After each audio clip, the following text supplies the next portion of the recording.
What's up, it's Zach MMA. I'm your host, Zach Weicker. Today we got a very special guest. He's a professional fighter with 11-4 record. He's fighting for Bellator 290 get 8 against Alfie Davis. Please welcome Aalon Cruz. Aalon, how are you doing today? Hey, I'm having a great day. How about you?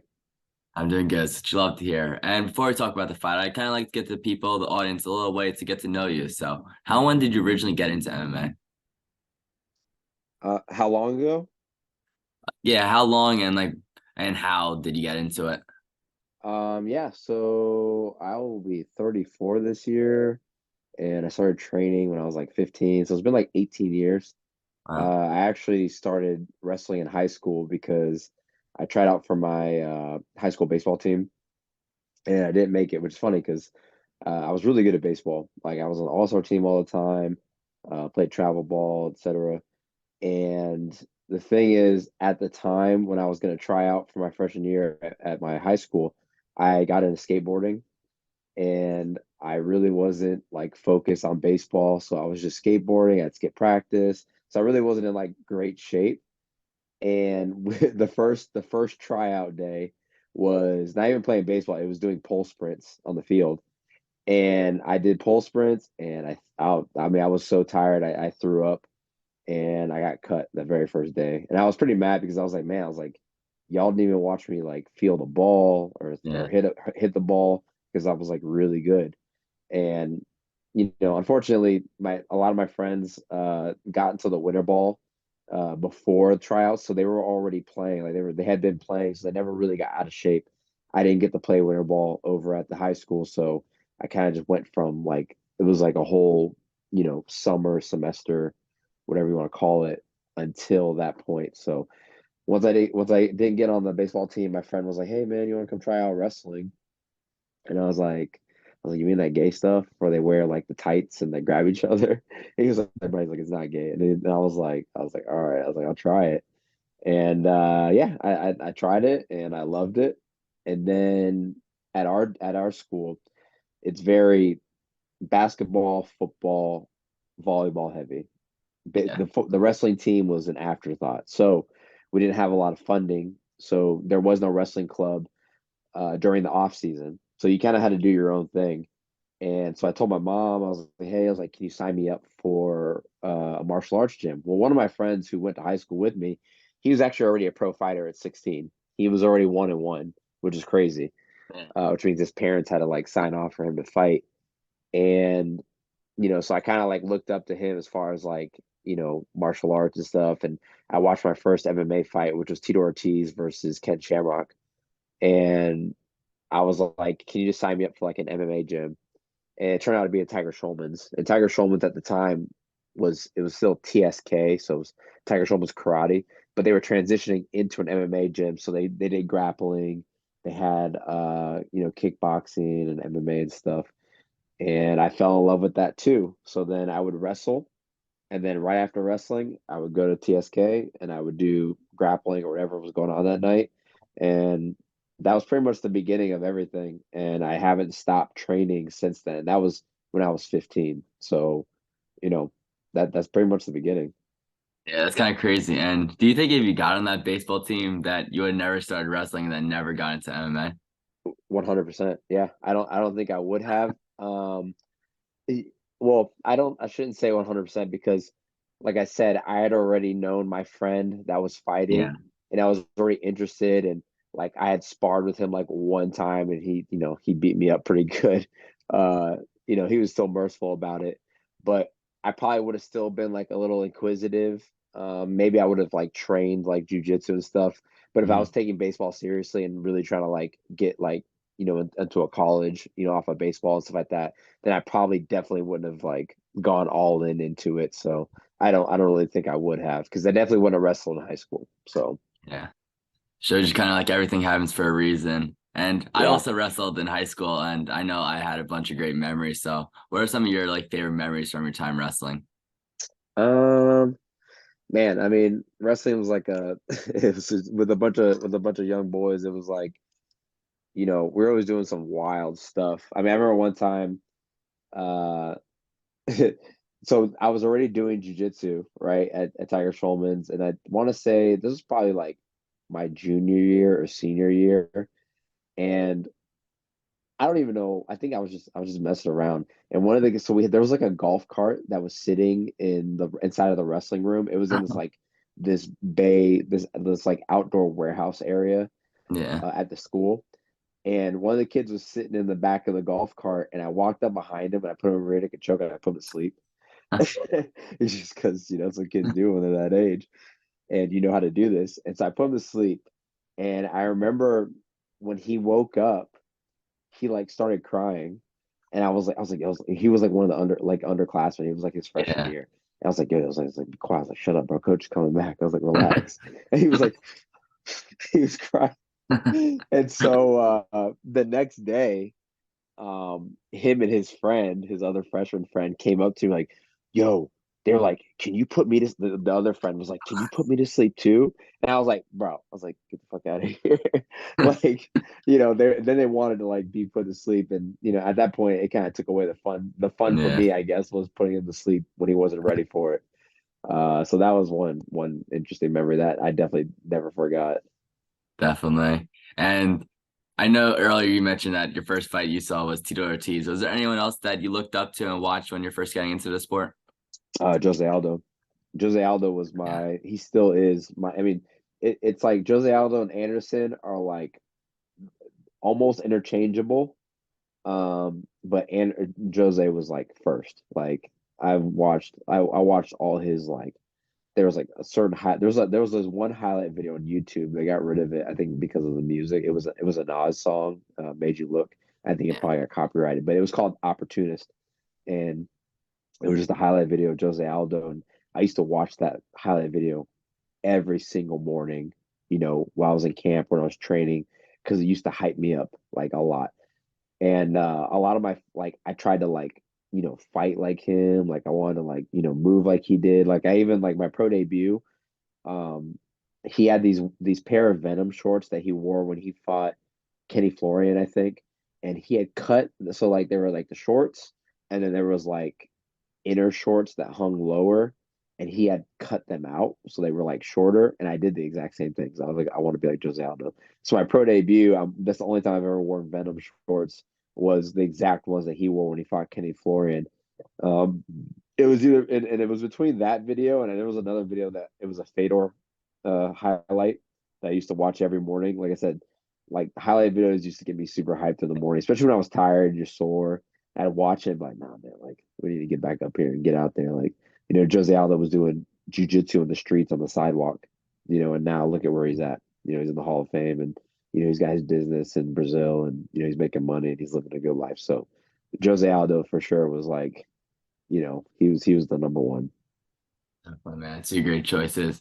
And now let's talk about this fight as you'll be fighting Alfie Davis. And Alfie Davis is a tough opponent. So what are your opinions on him and what do you like and what do you see about his fighting style and strengths? Yeah, I like his I don't like to reduce traditional martial arts styles to like point sparring.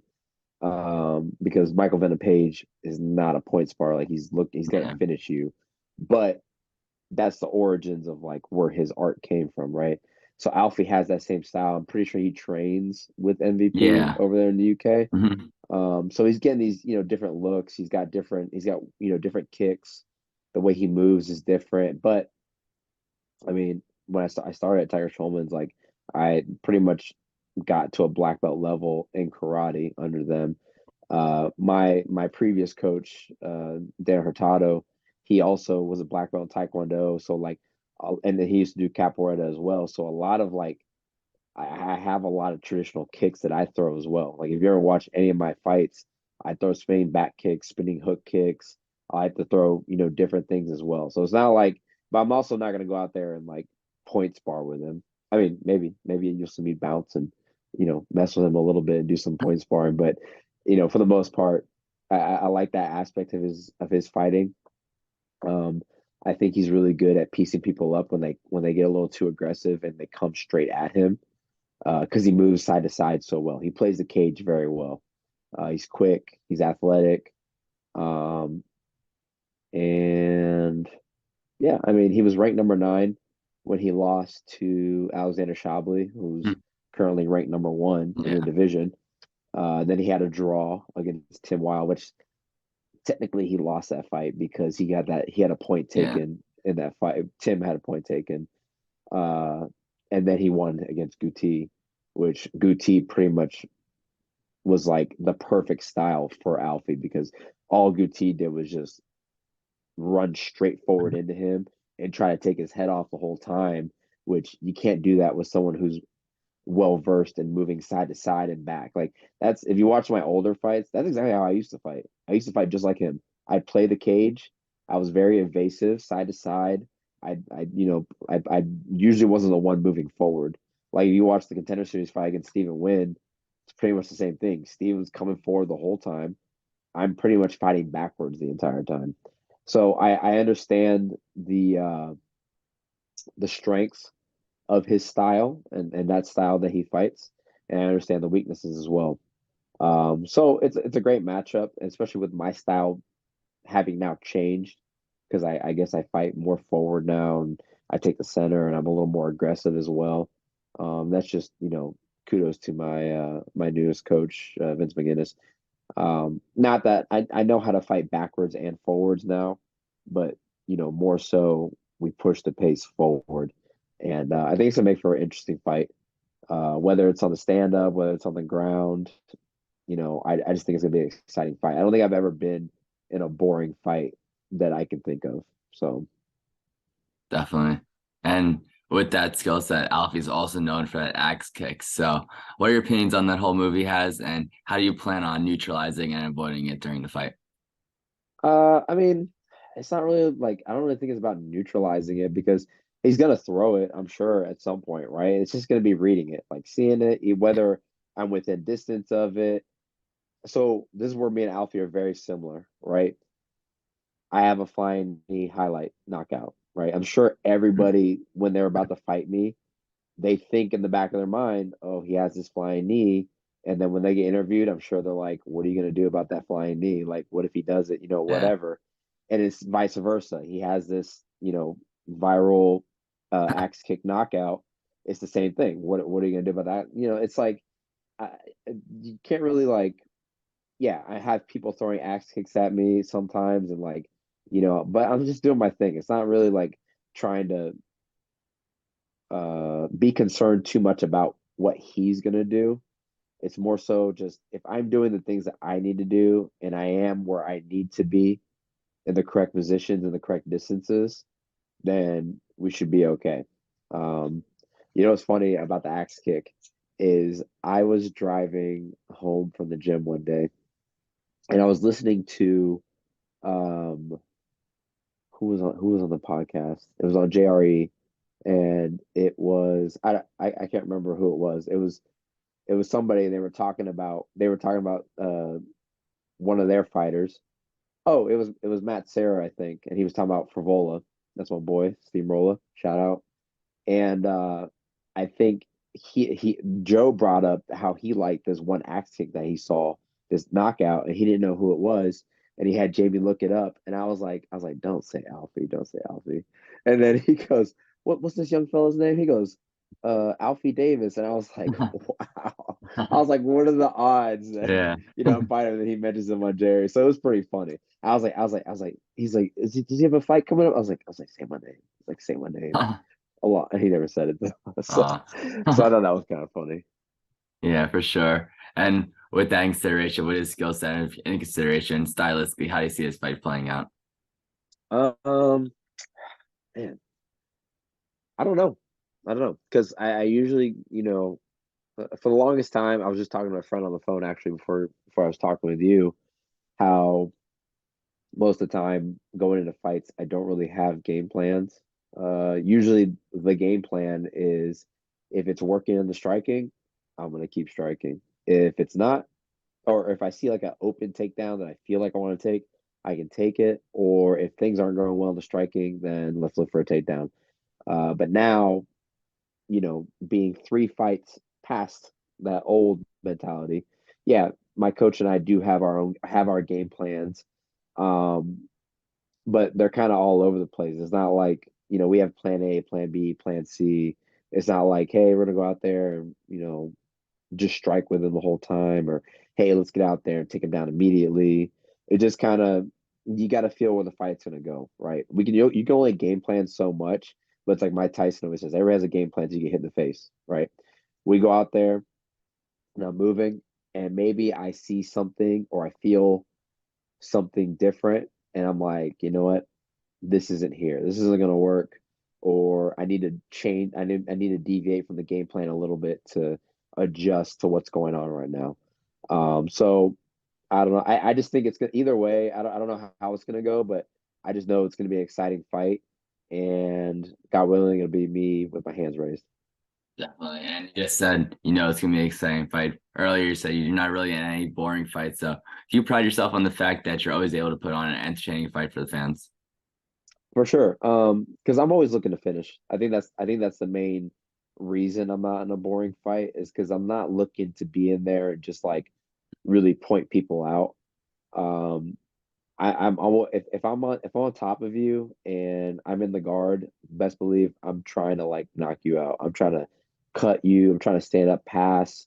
If I'm in half guard or something, I'm trying to pass to get to the mount. I'm always trying to pass to get side control, improve my position so I can get to somewhere where I can finish the fight. Because you're not getting paid, to be in there any longer than you are when you first step in the cage. So if I can finish the fight in 5 seconds, that's amazing. That's awesome. Then I can get out of there. I get paid the same, whether I'm in there 5 seconds or I'm in there for 15 minutes. So, and I just know it's like if I'm watching a fight, I'm a big fight fan. I like watching guys looking for the finish, looking to advance, not just holding somebody down on top and not trying to work. Like even with Bobby, when I fought Bobby, I was kind of annoyed at myself in the fight, like that I couldn't get off a lot of good ground and pound, but it's because Bobby's so good on his back that he was nullifying a lot of my ground and pound, which also negatively affected him because there's two ways you can handle being on bottom on the ground when you're getting ground and pounded.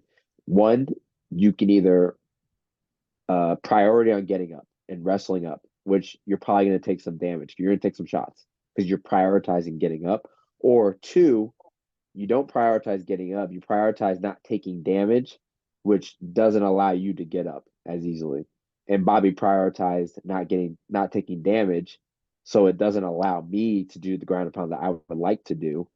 Um, so like I said, like it just depends on what the other, it takes two to tango. It's whatever the guy on bottom is doing, whatever the guy on top, or whether you're staying or not, what they're trying to do. Like I said, I think you know Alfie likes to play the cage. He's more of a counter striker. He will burst at times as well. Um, and obviously I'm gonna be playing forward, so we're gonna see how it goes. But I also don't ever assume what anybody does. Alfie might come out and look like a D1 wrestler. He might come out wrestling heavy, which he never does, but Yeah. he could do that. Or he may come out fighting forward, So I never assume what anybody's gonna do. I just train what I'm supposed to do. I do what my coach says, and then when we get out there in the cage, we see what's going on. For sure, man. And you did just mention that last fight you had, and that was your Bellator debut. So how's it like to debut for the company, and what was it like, and how's your experience been with the company so far? Man, it was fun. It's cool to have. I found a lot of different organizations over the years. Like I know some fighters only fight for like one organization their whole career, Mhm. and then they get signed to UFC or the Bellator or whatever it is. It's cool that I've been able to fight in the octagon for the UFC, but Mhm. also fight in the circle for Bellator. Yeah, It's cool to have had both of those experiences, and I love fighting with Bellator, man. It's not because I don't fight for the UFC anymore. Like I'm not butthurt about it.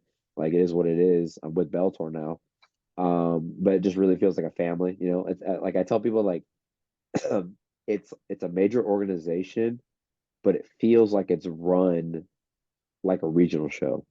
And what I mean is it's a very small group of people that help run this big organization. Like when I'm in the hotel room, I see everybody there. Like I see the matchmaker every day. I see Burt Watson every day. I see all these people that are making the organization run every day. And were super cool. I can sit with them, talk with them, whatnot. Whereas like the UFC, it's more like the only time. Well, I've seen Dana twice. I saw Dana obviously after the Contender Series fight, right in the back room, and then I saw Dana again uh, the night I fought Udos, or the night no after the weigh-ins. He did a talk with us, and I saw him there. But a lot of fighters, you can ask a lot of fighters, they don't even meet Dana. Yeah. They don't even get to see Dana. They've been fighting for the organization for like 5 years, and they've never even met him before. Um, so it's like one of those things where like Dana's not just like walking around the fighters every Yeah. day in the PI. His office is at the PI, but it's in a completely separate part of the building you can't even get to as a fighter or anything. Which it makes sense because imagine Dana walking through the PI, people would be coming to him Yeah. 24/7, asking him to fight people and blah blah blah. So it makes sense. But I like Bellator, man. It feels like like a cool family. Everybody's cool. Everybody's nice, and they've been taking care of me, pretty well. So I appreciate them. Definitely, man. And on that, be feeling like family, somewhere else that probably feels like family is Kaizen MMA, where you train. So, have you enjoyed your experience there? What are your relationships like with your coaches and training partners? Yeah, man, I love Kaizen. Not only just being a fighter there, but I'm also the head grappling coach as well. Yeah, And it's cool taking on a coaching role.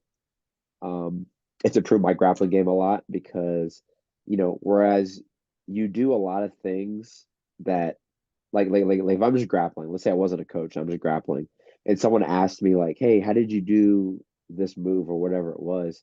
Sometimes you'll get out of fighters or people and just be like, I don't know, I just did it because you're not breaking things down how you do things. So what it really made me have to do is go back and reverse engineer a lot of things that I do and breaking down little details.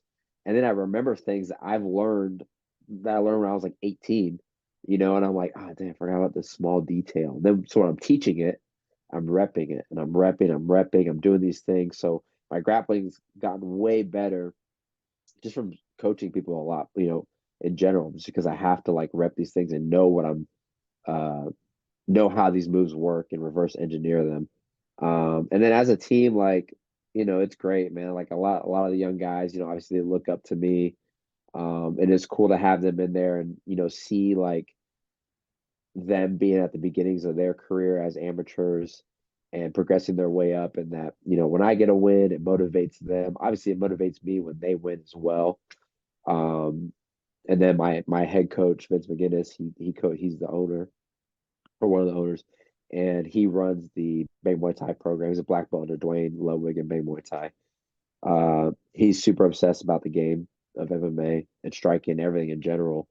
He'll just be watching fights and he'll send me a video or send me something like, man, did you see this technique? Like we should try this out. I'll send him stuff all the time and we just collab. Like it works really well. We hit when we're hitting mitts, same thing. He might say something about the game plan and be like, what do you think about this? And I'll be like, I don't know, let's try it. And we'll try it and vice versa. I'll say him something and he'll take it. And he's not just gonna be like, no, like this is what we're gonna do, blah blah blah. Like I think it's because we're also similar in age. He's 35 or he's 35. I'll be 34 in September, so we're pretty close in age. So I, it you know, I think some people get like they could run into the problem where like if your coach is either the same age as you or younger than you, it may be harder for them or harder for you to let them coach you because you feel like, well, what do you know? So it's always like you think you want an older coach sometimes, which obviously works too. But I have the humility and I know how to keep this like he's the coach. Like whatever he tells me that he thinks is going to help me win and I need to do, I'm going to do it. And if I want to make a suggestion or something, I know he'll listen to it. And if he thinks it's not a good idea, then that is what it is. And there's no like ego involved between either of us. And I think it works well. So it's kind of just like when you find a good mesh with somebody, then you guys can make some really good things happen. it's really great to hear. And obviously, you've had your training camp here for this fight. So, how's your training camp been so far for this fight? And the track camp's been great. We started 10 weeks out, I want to say. Because the thing is funny is like after I fought Bobby, Yeah. uh, I had I only had 3 weeks before I found out that they offered me the Alfie fight because I was actually planning on fighting. What I wanted to do was fight in September Hmm. on the Dublin card, Yeah. and I so my agent hit me up. Was like, "Hey, what do you think about August 11th?" Alfie Davis sent me the name, and I was like, "Dang!" I was trying to fight in September. Like I said, mind you, this is 3 weeks after I just Hmm. fought. Yeah. And so that's why I was trying to take some time off, not time off, but time to work on certain things and Yeah. improve some things. And I was like, well, can we do Dublin? Like, can he fight over there? And he was like, well, let me see. Like, they only want Euro people over there. So he's from the UK, but I guess like Bellator might have put a lot of work in to get his visa to come over here to fight. Yeah. So they were like, either this is the fight or you're gonna get matched up with somebody else for Dublin. And I was like, well, we like the matchup, so we'll take the fight. So then I pretty much just jumped right back into camp. Um, and then yeah, so I mean, so far so good. No serious injuries thus far. I mean, hopefully there are none. We're only 2 weeks away. Um, I've had my boy Cheesecakes by Dre on Instagram. If you ever see like my posts with all my food and stuff, he's the one that cooks my meals. I've hired him from 10 weeks out. So usually I only hire him like for the last 3 weeks of camp. But I was like, man, let's just make this weight cut easy. I got my nutritionist, Thais Mendoza. So they've been working together with my nutrition. I've been doing more private sessions with my wrestling coach. This whole camp has really just been more organized. I had all my coaches meet up because I saw Henry Cejudo on his YouTube channel. He does like vlogs leading up to his fight. It was when he was getting ready to fight Aljamain, and he had all of his coaching staff meet in a room prior to camp, and he wrote out on the board how he wanted his camp to look, what he wanted, what he was thinking for his schedule. They would give their input, and they were just figuring out exactly how they wanted camp to be run. What was the goal? And I had the same thing done. I had my striking coach, my wrestling coach, my strength and conditioning coach. Everybody was there, and we all, have a common purpose uh, and goals for what we wanted to get out of this camp and how we wanted it to happen. I mean, even my physical therapist is in contact with my strength and conditioning coach, and my physical therapist is in contact with my massage therapist. So it's like everything's very organized and order. And I think it's probably the most organized camp I've ever had. Probably also the longest camp I've had. And I feel really good about it, and I can't wait to just show the improvements and perform on that night. Definitely, man. And to get your opinions on a few things going on in the company right now, Yep. Bellator got the lightweight Grand Prix. So, who do you think is going to win that championship and the $1 million? So what? Is it Usman fighting Brett Primus next? Yeah, and then McKee still got Patchy or not Patricky Pitbull, and Patricky.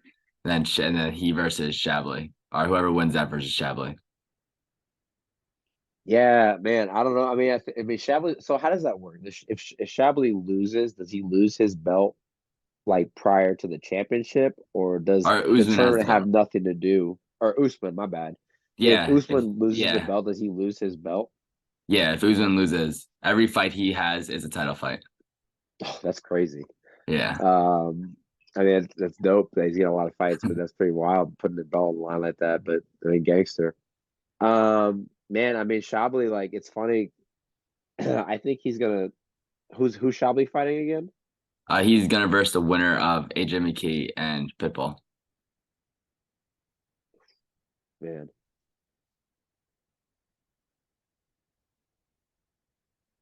Okay, so I'd probably take. Didn't AJ already lose to Patricky? Or his brother. Oh, No. Patricio. Or no, I think he AJ lost to Patricio. He's versing Patricky. to Patricio. I think AJ McKee wins against Patricio, and then I think Shabli wins against AJ, and then I think Usman against. So then it would be Usman if he wins against Brent, which I think he wins that too. So then it'd be Usman versus Shabli. Yeah. That's kind of how I see that going. Um, which is funny because like I told my coach the other day, I was like, man, I was like, I'm following Shabli's path to the top because he made his Bellator debut against Alfie Davis and he Yeah. beat him. And then he fought Bobby King and he beat him. So I'm fighting two of the people that Shabli fought on his way, up to the number one spot. Um, I don't know who he fought past that, but I just know I'm fighting two of the people that he's already beat. So in my mind, I need to beat these two people if I even want to get up there. Yeah. Well, no matter what, it should be a good tournament. And one more thing, I know the PFL is there's rumors that they be buying Bellator. So what's your whole opinions on that whole situation? Yeah, people send me stuff, and even my coach does, and I just sound like I believe it when I see it. Only because like you know, I haven't heard anything from any of the Bellator people Yeah. say anything. Like I've had people ask the people who work at Bellator if they've heard anything from the higher ups. They said they haven't heard anything about that going on. Um, but I mean, like Dana's said a lot of stuff that wasn't true, and he was like, "Oh no, that's Mhm. not happening," and then it did happen later on, right? So for all I know, they could be doing some backdoor deal that we have no clue, Yeah. and Bellator gets dissolved, and the fighters get parsed out to different organizations. Who knows? But like I said, for me at this point, I see the articles, I see all the stuff. I'm just more of the like I said, I'll believe it when I see it. Yeah. No matter what happens, I hope everything turns out well for all the fighters. But my Yeah. last question for you is no matter when, and there's probably a lot in the future, a while in the future, but when you retire, how do you want to be remembered in the sport? Um, I just want to be remembered as just like a competitive fighter. Like I always went out there to fight, try to win, never quit. Put on exciting fights.